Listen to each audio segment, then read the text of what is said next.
What's happening, everybody? This is Freddy from Madball, and you're watching the Stormbringer channel.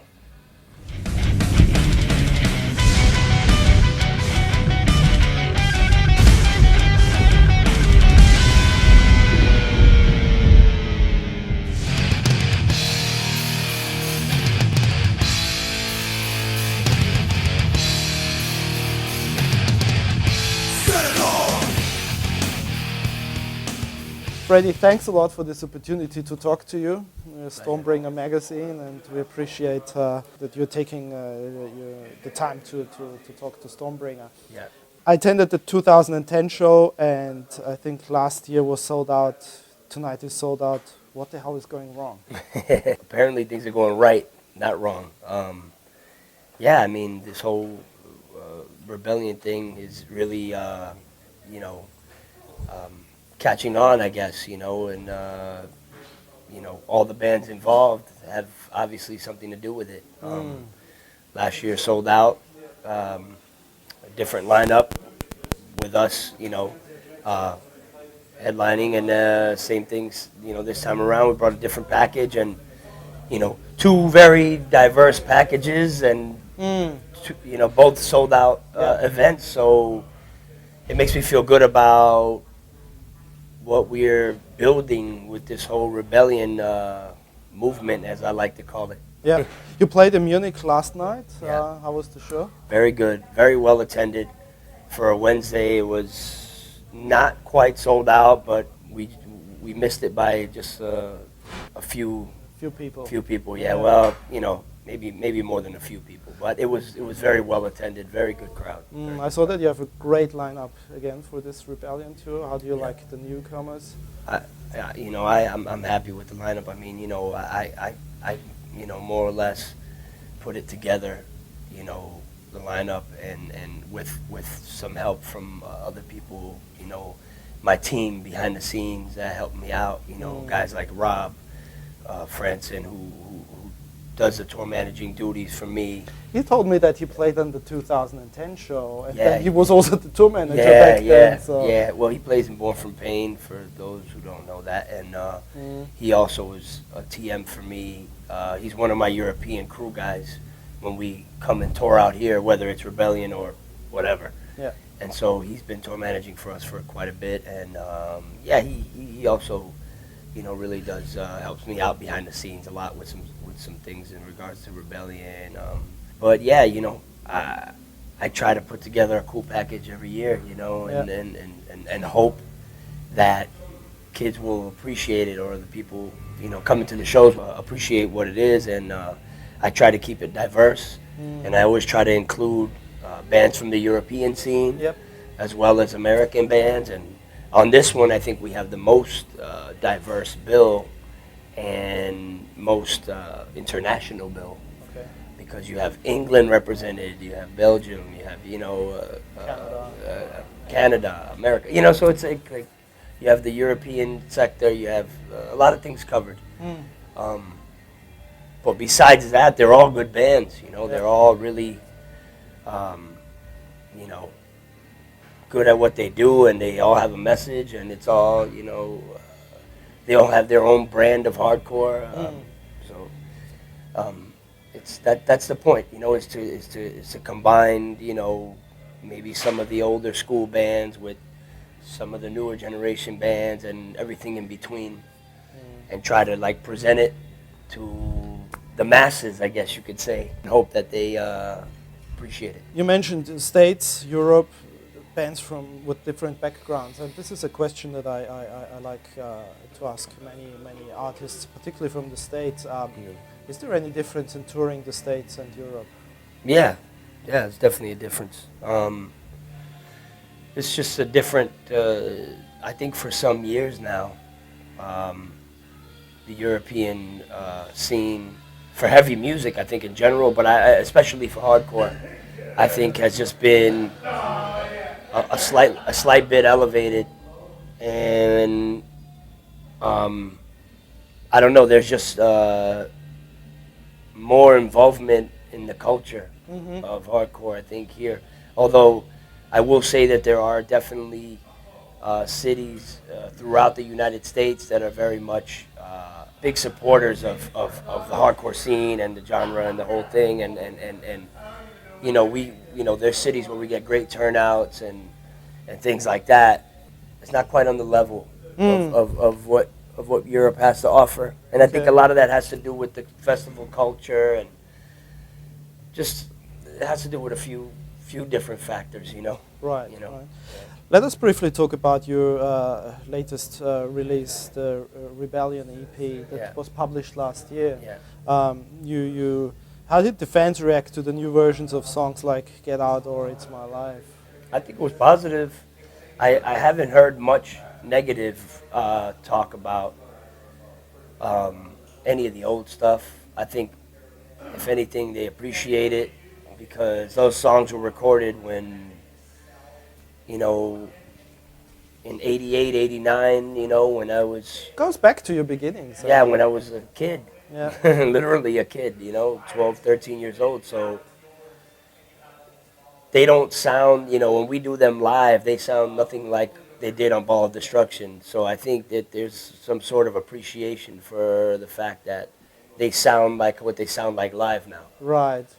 On record or whatever, on vinyl. So yeah, and the new ones have gotten a great reaction, especially the video song, The Beast. Yeah. That's gotten very, very positive reaction from both old school and new school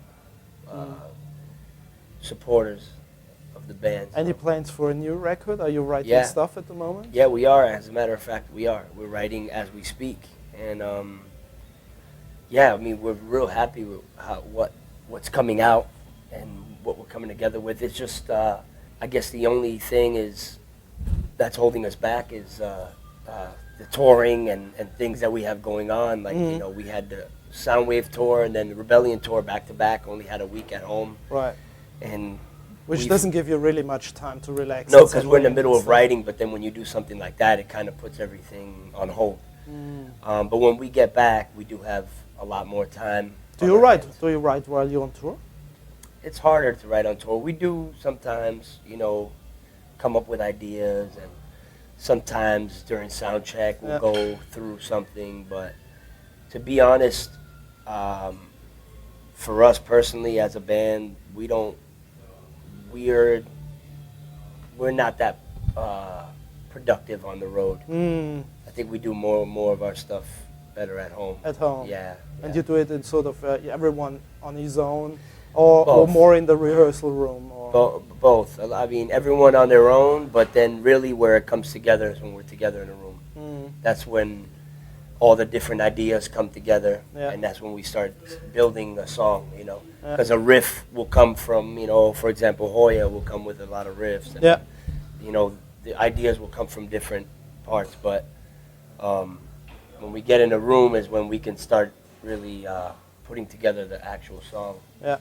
So do you have already dates for when you're going to the studio, or? No, it's tentative. It's tentative right now, again, because of scheduling and stuff like that, because of, tours and things like that. But we're getting closer to finding the date, because now we have some stuff behind us, so now. Okay. I understand you're also into hip-hop, if I'm not mistaken, and you're a very open-minded person musically when it comes to music.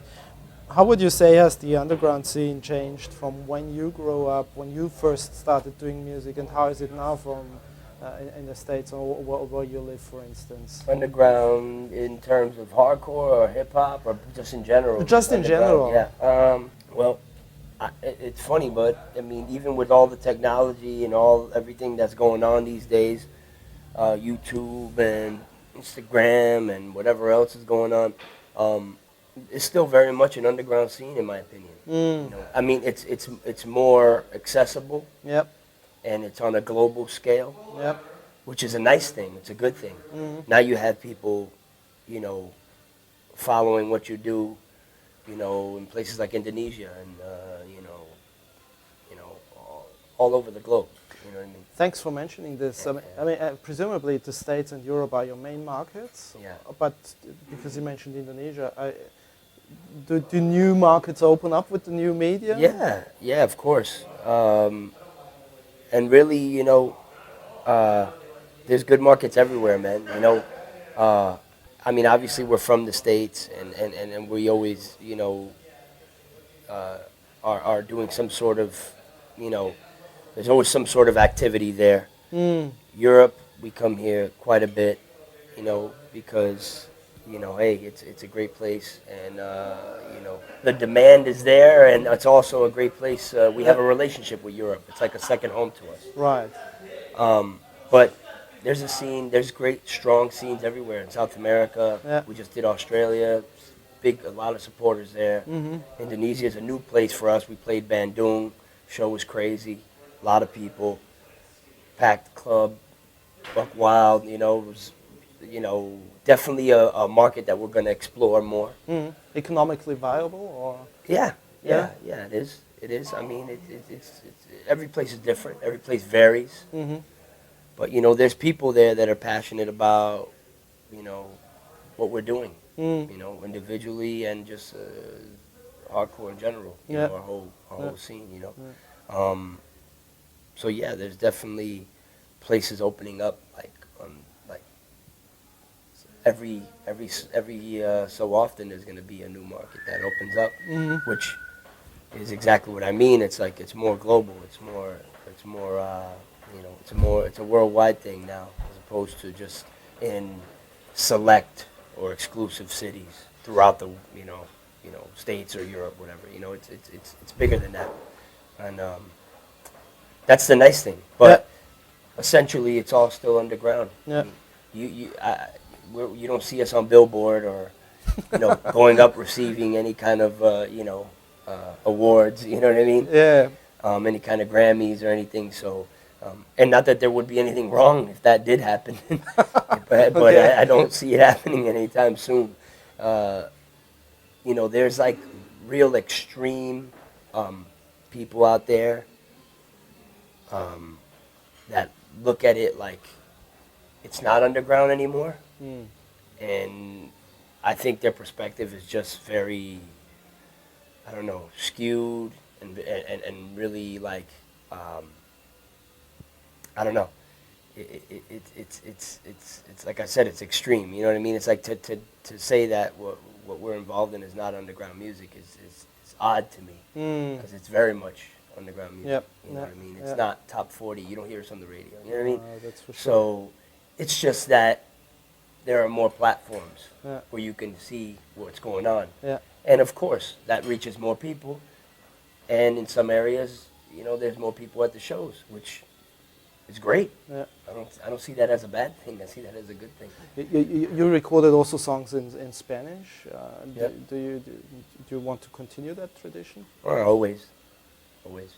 That's part of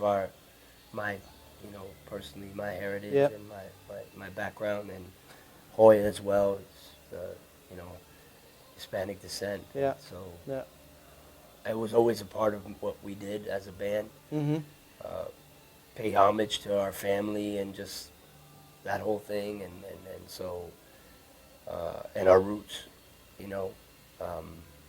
so I think we'll always do it. Mm. But if I could do a song in multiple languages, I would, and maybe I will someday. I don't know. You know what I mean? It's like our supporters, our background it's our hardcore family around the world is so mixed and so diverse, and from all backgrounds and walks of life. So, Mm-hmm. but that just so happens to be a language that I can speak Yeah. fluent enough to make it happen. I mean, your live shows are so energetic. There's so much energy in it. Can we expect perhaps a live DVD anytime soon? I would bet on it. Yeah, I mean, I think we're overdue for one. Yeah. I think it's been, we've never done. I mean, there's always live footage floating around, but we've never actually done a DVD. Yeah. And so, I think we're kind of holding out to do something really special. Not just a run-of-the-mill DVD with just some live shows and a couple little interviews. I think we want to give people something a little more substantial. So that's what we're holding out for.